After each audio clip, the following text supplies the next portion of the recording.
Saudara-saudari, kaum keluarga kita, sahabat kita, tetangga kita, teman sekerja kita, pastilah bukan hanya yang beragama Katolik saja.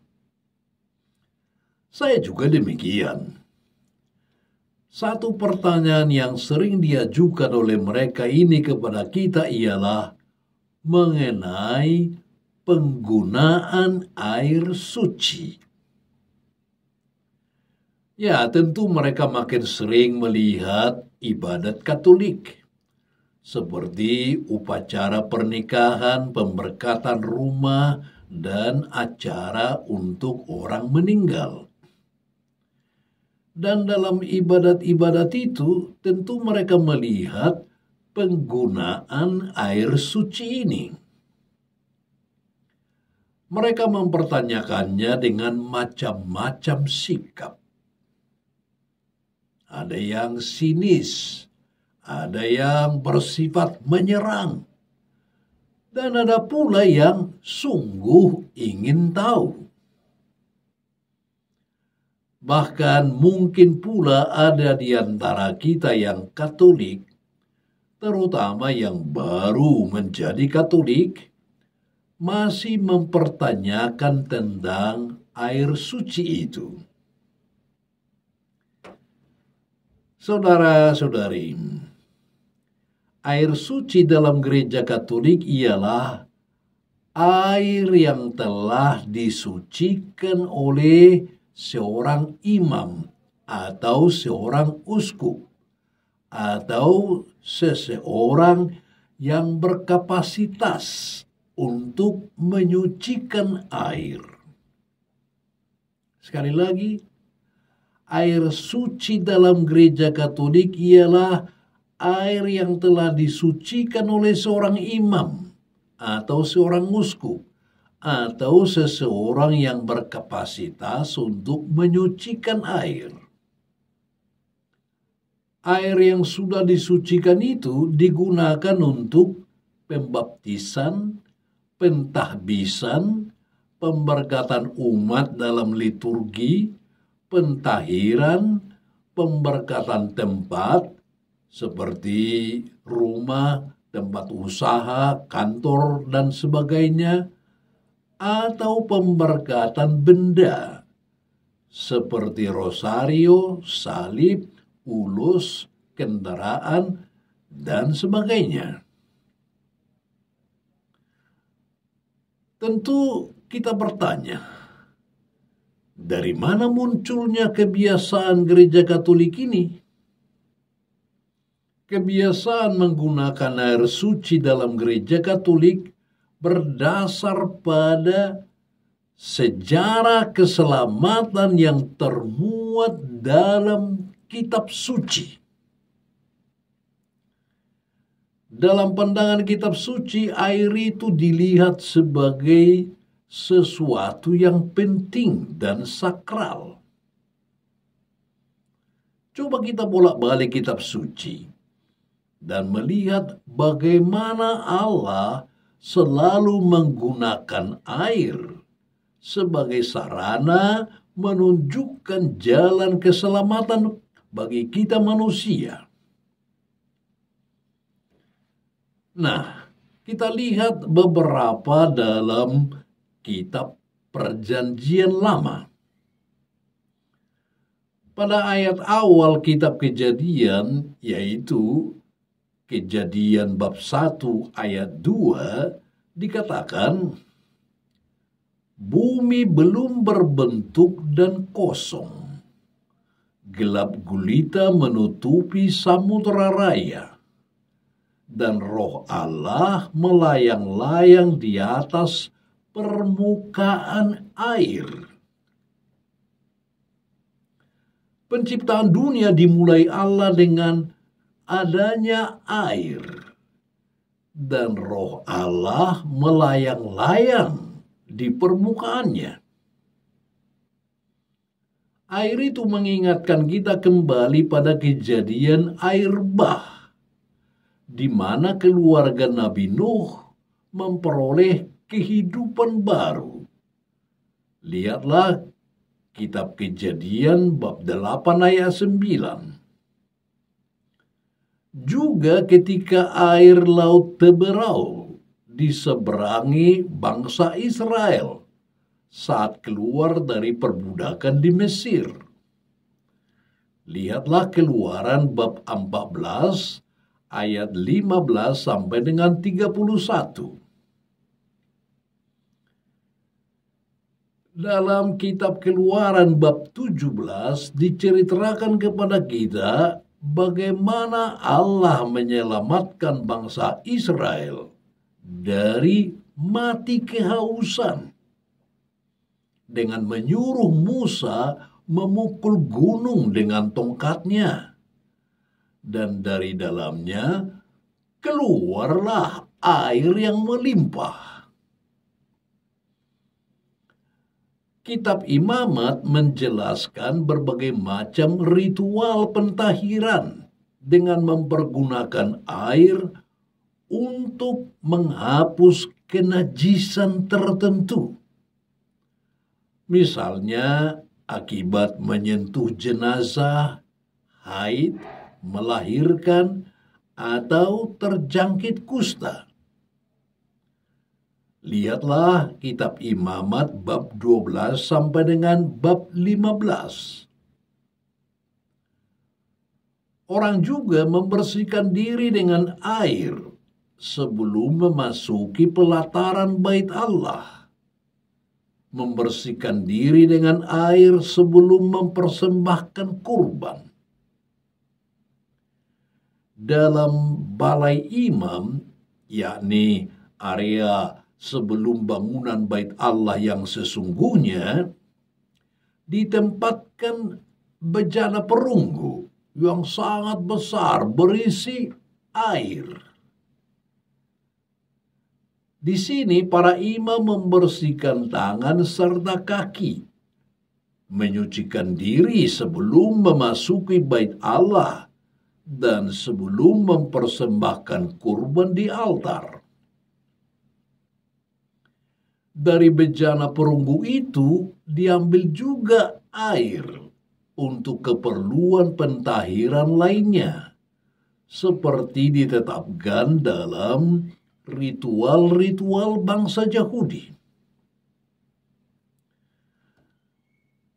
Namun, pembasuhan dengan air tidak hanya dipahami untuk mengusir kuasa jahat, membersihkan tubuh jasmani, tetapi juga secara rohani. Hal ini telah disebutkan dalam kitab Mazmur.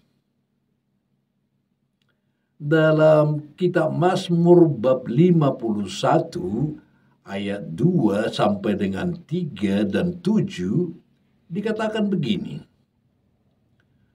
Bersihkanlah aku seluruhnya dari kesalahanku, dan tahirkanlah aku dari dosaku.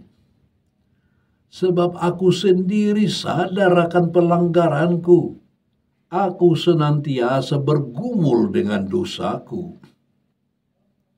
Bersihkanlah aku dari dosaku dengan hisop, maka aku menjadi tahir. Basuhlah aku, maka aku menjadi lebih putih dari salju. Hisop itu ialah tumbuh-tumbuhan yang kecil, yang batang dan daunnya dipergunakan untuk memercikkan air.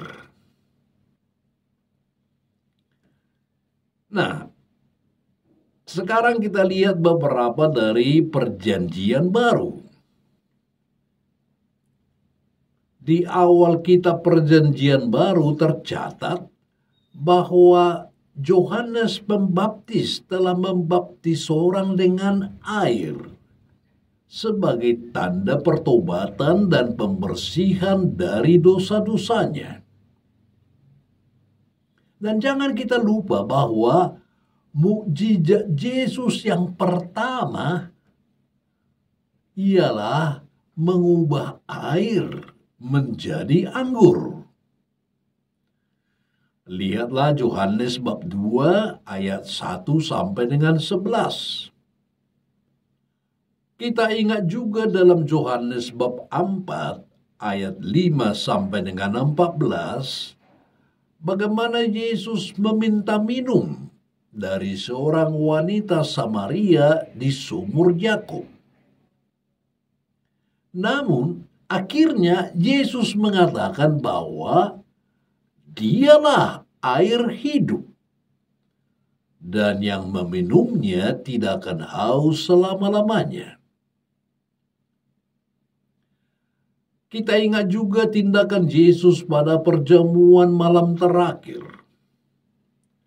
Yesus membasuh kaki murid-muridnya dengan air. Dia melakukan ritual pembersihan sebelum pesta, sebelum merayakan Ekaristi pertama. Namun, yang lebih utama, air itu mengingatkan kita akan perintah Yesus yang terakhir sebelum naik ke surga. Dia katakan, "Pergilah, jadikanlah semua bangsa muridku, dan baptislah mereka dalam nama Bapa dan Anak dan Roh Kudus." Baptisan dengan air yang awalnya dipakai Yohanes Pembaptis sebagai tanda pertobatan dan pembersihan dari dosa-dosa disempurnakan oleh Tuhan Yesus.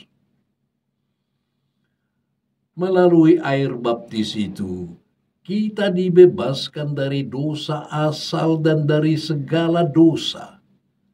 Kita dicurahi rahmat pengudusan, dipersatukan dalam gereja, dan diberi gelar putra-putri Allah.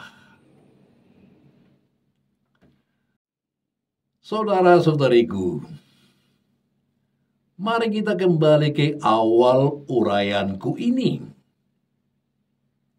Banyak orang, khususnya orang Kristen non-Katolik, mempertanyakan pemakaian air dalam gereja Katolik. Kalau melihat perjanjian lama dan perjanjian baru, sebenarnya tak ada yang aneh dengan pemakaian air suci dalam gereja Katolik. Benarlah bahwa yang paling utama ialah pemakaian air dalam sakramen baptis. Ya, itu juga dilakukan orang-orang Kristen non-Katolik. Namun, melihat banyak hal dalam perjanjian lama dan perjanjian baru yang menyatakan bahwa air itu dilihat sebagai sesuatu yang penting dan sakral. Dan bagaimana Allah selalu menggunakan air sebagai sarana yang menunjukkan jalan keselamatan bagi kita manusia, maka gereja Katolik menggunakannya juga dalam banyak hal yang lain, yang sifatnya tentu bukan sakramen seperti sakramen baptis. Gereja Katolik menggunakan air juga untuk pemberkatan umat dalam liturgi, pentahiran, pemberkatan tempat, atau pemberkatan benda.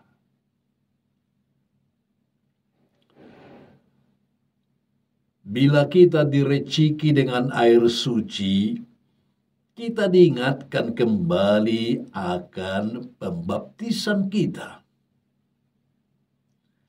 Bila kita menandai diri dengan salib setelah mencelupkan jari kita ke dalam bejana air suci, kita mohon agar kita ditahirkan dari noda dosa kita.